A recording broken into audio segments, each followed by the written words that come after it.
top of the morning, and it is a beaut.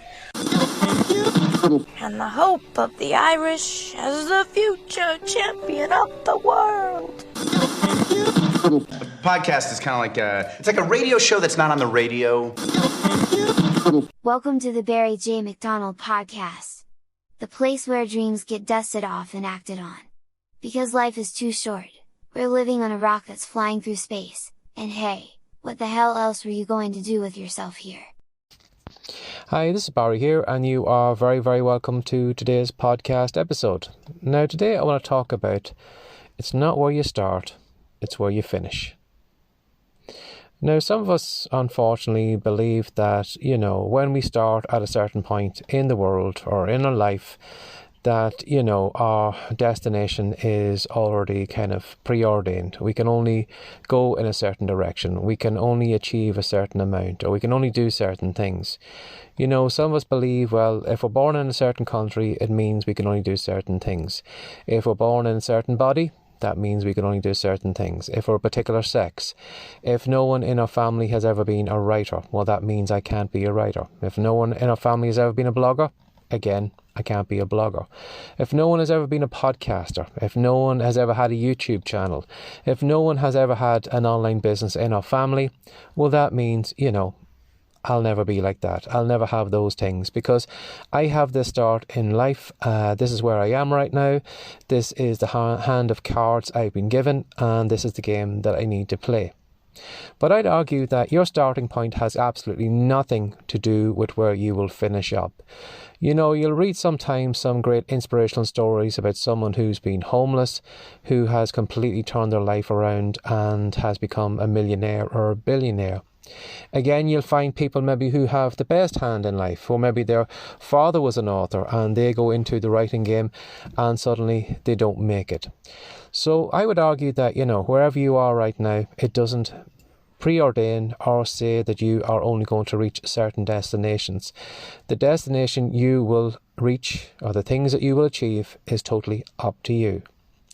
Now, maybe to give you an example of that is something that happened in our own home recently. My son graduated for university.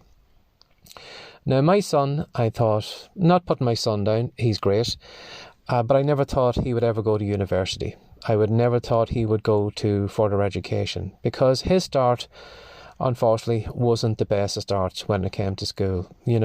When he was in primary school, we found after a couple of years that Matthew was doing okay, but he didn't seem to be getting on too great at school. He didn't seem to be understanding certain things. And we knew there was something wrong, but we couldn't work out what it was. And as with the education in the UK system, they don't like, spending too much money to send kids off to have them tested to see what's wrong with them. And it was only near the end of primary school where eventually my wife fought. She rang departments, boards of education, she rang everywhere to find out what's wrong with Matthew. What help can we give Matthew? And we found that Matthew was severely dyslexic.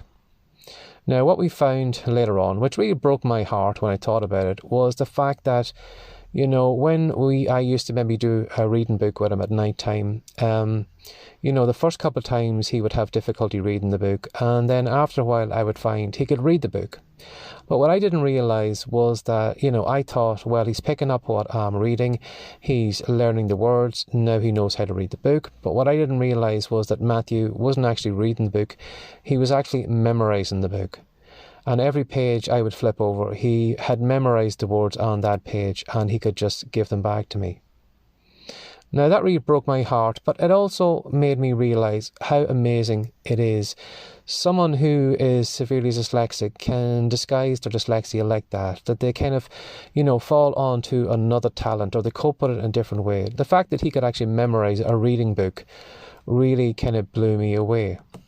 Now, further on in Matthew's education, again, he wasn't really getting on well with school. He was kind of falling behind and he had a difficulty with one of his particular teachers, and there was a kind of a bullying situation between teachers and children. And Matthew decided at the age of 10 that he wanted to go to a different school. Now, again, my wife rang around everywhere to see could she get Matthew into a school that would help him with dyslexia. And Matthew decided at the age of 10 that he was willing to go to a school that was an hour away. He was willing to, There was only 2 years left in primary school for him, but he was willing to step away from the people he knew.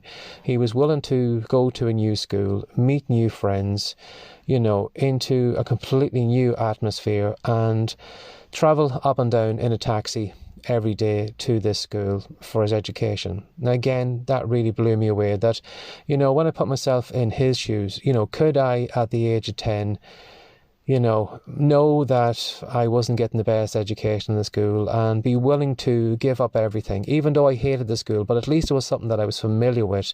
But to give up everything and to go to a school that was an hour away, make new friends, put myself in a new situation.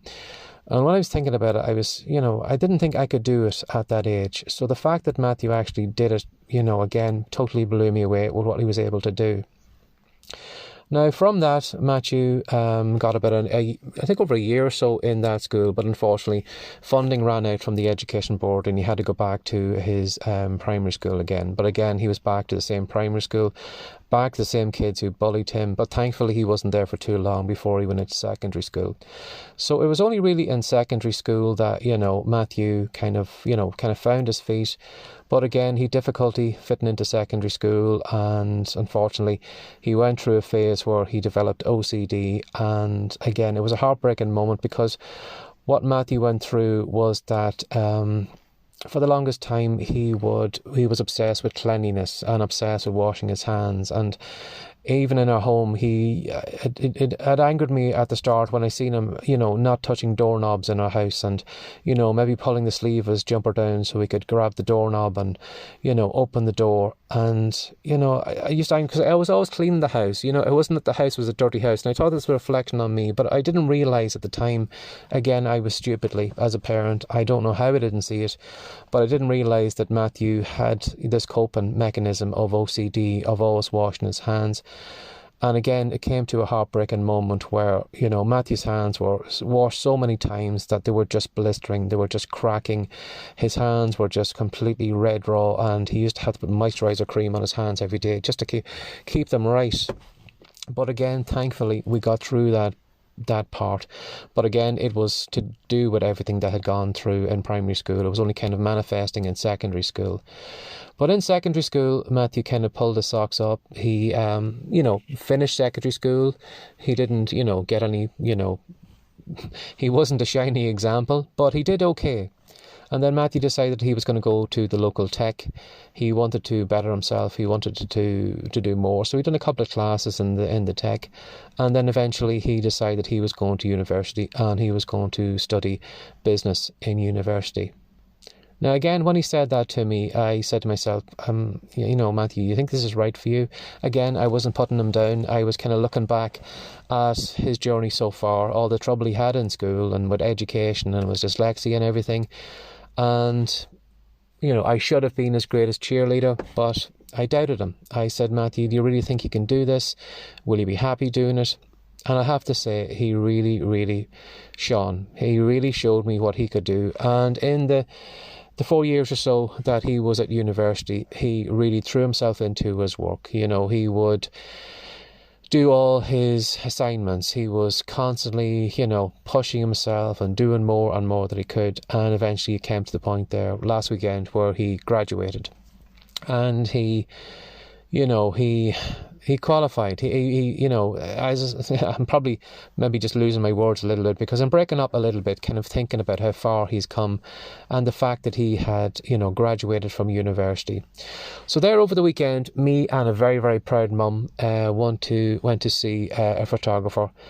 And we did the usual kind of cheesy smiles, standing side by side with him as he had his gown and his hat on and his little scroll in his hand. And looking at him, in those photographs, again, I'm probably going to break up here a little bit, but it really kind of, blew me away that what he has achieved. Now, what he goes on to do in his life is, is totally up to him. But the start he had, it wasn't the best start. He didn't have the best time at school. But the fact that he got to where he did really, really kind of, made me so proud of him.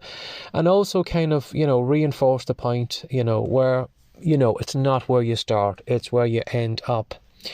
And, I don't know where I heard that from, but even in my own life, when I seen that, I did okay at school. There was no writers in our family. My dad, he was a truck driver. So there was no internet, so at the time too as well. So, I didn't have all those kind of starts. And to where I am, again, I wouldn't say I am the greatest thing on the internet. I'm not anywhere near a kind of millionaire status or billionaire status. I am far, far from that.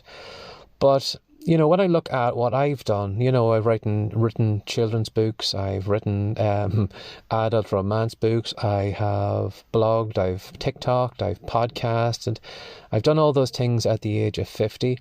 And I know, even in the years to come, I know I am going to stretch myself. I know I am going to venture into new, different avenues. God knows what I'll be doing in the next 10 years or so. But I know that, it's not where you start, it's where you finish up. And every day is a new starting point from you. A lot of us sometimes look into yesterday, or we look into last week, and we look at what we've done, then. If I've only done a certain amount of things last week, well, we'll drag that into next week. And we'll say, well, if I've never written a book last week, or I've never opened an online business, or I've never blogged, well, that means I can't do it this week. A lot of us, unfortunately, I remember Earl Nightingale saying one time that a lot of us, unfortunately, kind of die before we actually die. We reach this kind of magical moment. Maybe that is a certain education level, maybe that's a certain age, where we just say, well, that's it. If I haven't done this thing at this certain age, well, I'm never going to do it. And again, that's the biggest lie that we can tell ourselves, because every day is a brand new slate. You can do whatever you would like to do right now. If you wanted to start writing on your first fiction book at the age of 80, you can start doing it. If you want a podcast at the age of 70, you can do it. All those excuses, all those lies that you have been telling yourself, it's you that is telling yourself that. It's you that's holding yourself back. It's you that is looking back on yesterday's starting point, or last week's starting point, or last year's starting point, and saying, well, that is where I'm at, and because of that, I can only reach a certain destination. The destination you reach is totally up to you. It's totally in your hands. And as I seen at the weekend with my own son Matthew, it's not where you start, it's where you finish up.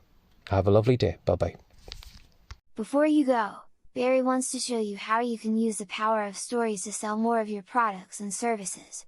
He says that if you head on over to the rightcom.com website now, he'll show everything you need to do. Have a great day, and thanks for dropping by.